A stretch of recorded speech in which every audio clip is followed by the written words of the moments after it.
続いてのチームは神戸学生チームYOSAKOI港の皆様です。会場に感動をチームにコンセプトに掲げ、神戸市を拠点として活動しています。2025年度オリジナル演舞を披露し、見ていただいたすべてのお客さんが心打たれ、共に楽しめるような演舞をお届けします。それでは踊っていただきましょう。どうぞ。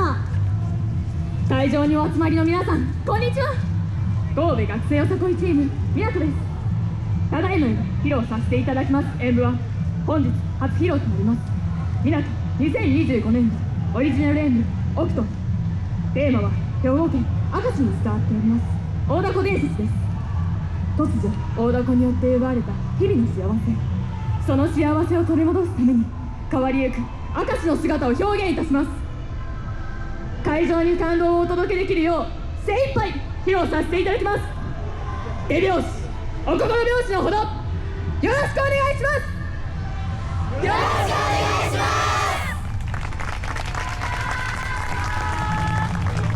す。それでは移る明石に行く末は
ご声援ありがとうございました。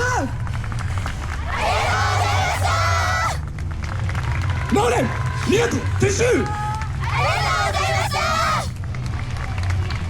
神戸学生よさこいチーム湊の皆様、ありがとうございました。